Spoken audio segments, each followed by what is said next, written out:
All right, in section 4.4, we'll look at the tools and methods that lenders use to qualify people for a loan.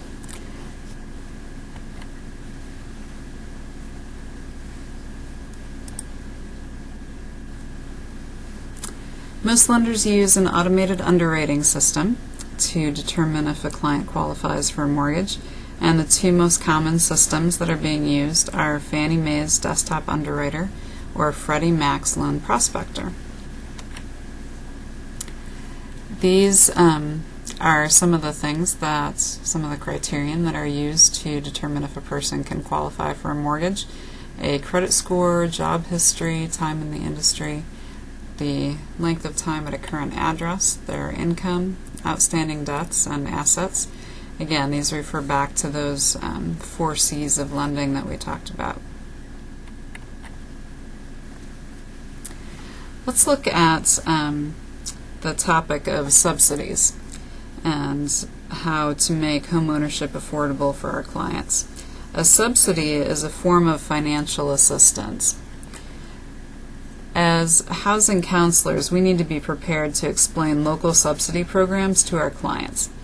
These programs might include those listed here. The funds may be provided by any level of government or privately through a bank, for example.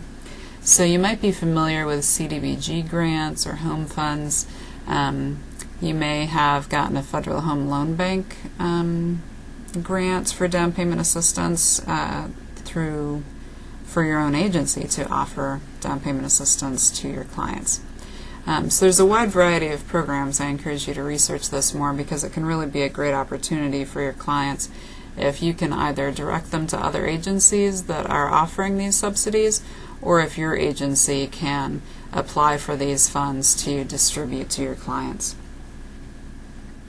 Generally, there are rules for each subsidy. That may include the loan type that the clients use, the amount of time that they stay in the home, the amount of down payment that they have to provide out of pocket. There might be a credit requirement. So it is very similar to the criterion that we just talked about for qualifying for a mortgage. Each subsidy will have its own requirements to make sure that this is a sustainable purchase.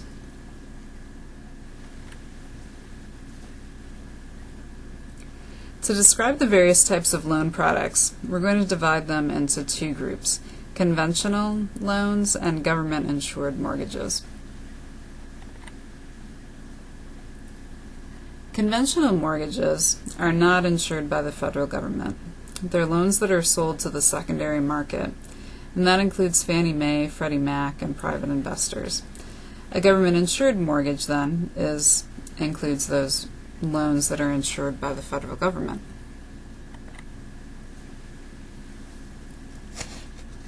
Government-insured mortgages include FHA loans, which stands for the Federal Housing Administration, VA loans, or the Veterans Administration, and USDA loans, which is what we refer to as the United States Department of Agricultural Rural Housing Service. We'll look at each of these types of mortgages. FHA loans allow very low down payments. A mortgage insurance premium is required regardless of the down payment amount or the loan-to-value ratio. It does rely heavily on the debt-to-income ratio. It requires a 3.5% investment in the property or down payment amount, and this can be a combination of down payment and closing costs. It may require a credit score. FHA does not require a credit score. However, lenders may add a credit score requirement on top of the FHA rules.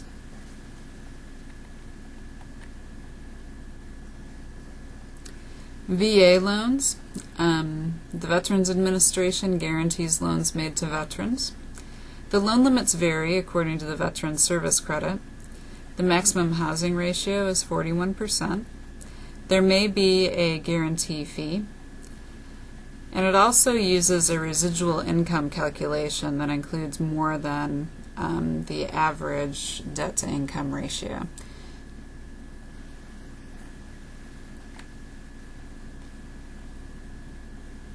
The U.S. Department of Agriculture Rural Housing Services insures loans that may only be offered in non-urban areas, and these locations are defined each year.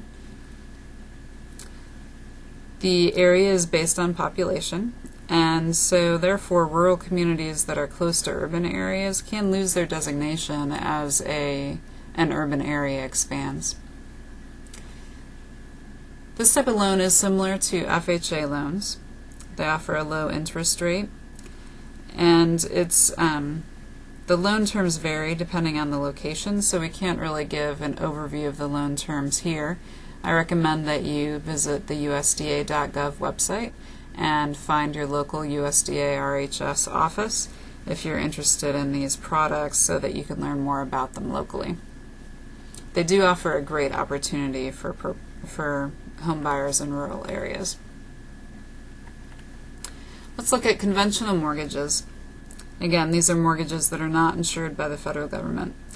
They're offered by most mortgage banking firms and then sold into the secondary market rather than continued to be held by the bank. Most lenders have similar product guidelines, but they have certain differences in loan pricing and loan features. In general, loan amounts that are higher than 80% of the value of the home will require mortgage insurance, and those rates of mortgage insurance vary by product.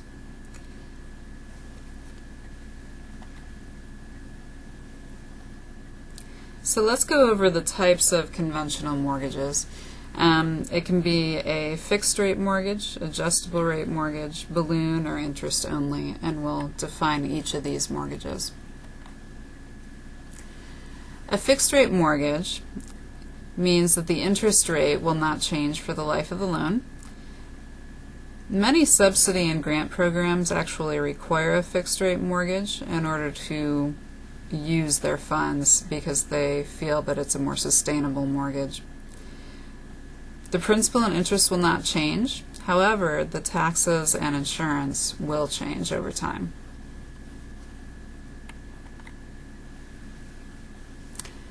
An adjustable rate mortgage means that the rates will vary. This is based on a predetermined schedule. It's important when a buyer chooses an adjustable rate mortgage that they have a clear understanding of when the loan interest rate will adjust, if it will happen yearly. There's oftentimes a fixed introductory period of 2 to 5 years in which the interest rate will not adjust. So it's important for your clients to know when it will start to adjust and then how frequently after that. It's also good information to know what the interest rate is based on. The index that it's based on may be the Treasury bill or the LIBOR rates, or the London Interbank Offered Rate.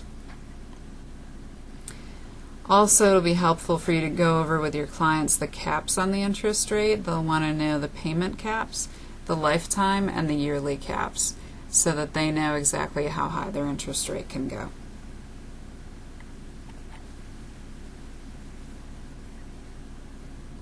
It's important to note that the initial interest rate on an ARM loan may be really low and tempting, but it's not likely to stay low, especially in our market today with such low interest rates. So it may seem to be a good opportunity if the borrower can take advantage of decreasing interest rates when the rates decline, but they need to keep in mind where the rates are when they're getting started. A borrower must be prepared to continue making payments when that rate increases, which is often the problem with an ARM loan. Balloon mortgages must be paid in full at the end of the term of the loan. These loans are usually only 5, 7, or 10 years, and this can be a great opportunity to get a low interest rate, which would be good for a person who expects to relocate in only a few years. However, if the borrower then decides to stay in the home past the term of the mortgage, the loan must be either refinanced or paid in full when the mortgage comes due.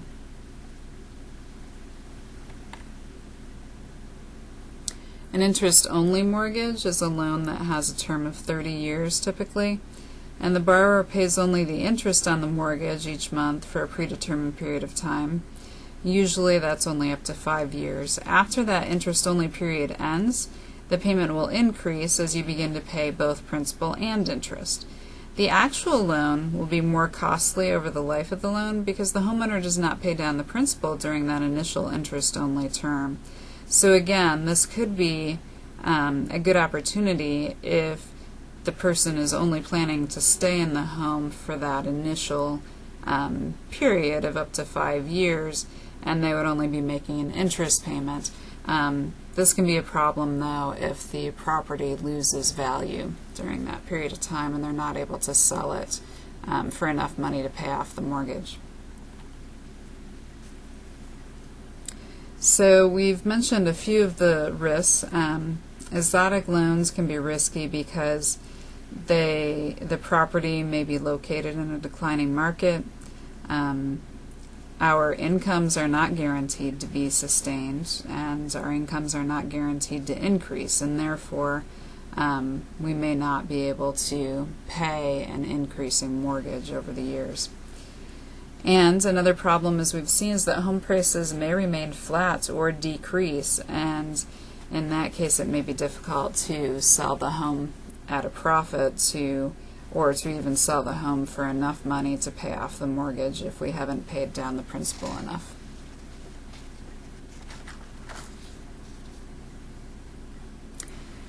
As housing counselors, we tend to be very conservative about loan products, and that's appropriate for most of our clients' needs, considering that they may not have high incomes and they may not have a lot of saving and they may not know a lot about loan products.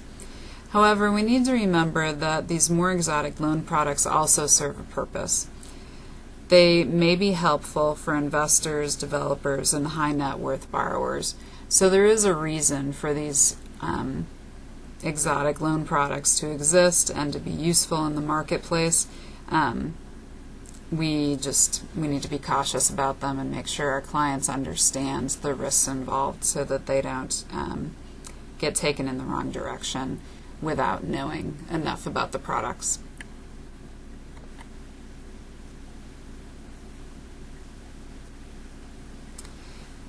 In section 4.7, we'll talk about the option that your agency has to provide an additional service to your clients. You may choose to compare loan products with your clients and do a pre-qualification. The counseling agency would collect loan product details from at least 3 lenders. Next, the counselor compares some products for which the client might be eligible. And the client may choose one of the products and then go to meet with the loan officer about that loan product. Here are some guidelines regarding loan product comparison. The counselors must provide clients with loan product options from at least 3 lenders, and one of those must be FHA. The available loan products can be presented through your client management system or on a written document. Counselor Max and HCO both have the capability to compare loan products that you've previously entered into the system in a pretty decent visual so that you can print it and show it to your client for review. In the manual, there's a sample loan comparison matrix that you could use in your agency to create a matrix of your own of various lenders' available loan products so that you can see them at a glance and understand and compare the underwriting guidelines of each of those loan products. You could also use a blank form like this and send it to your lending partners for them to fill out the loan product details for you, so that you can then combine all of that information into one matrix.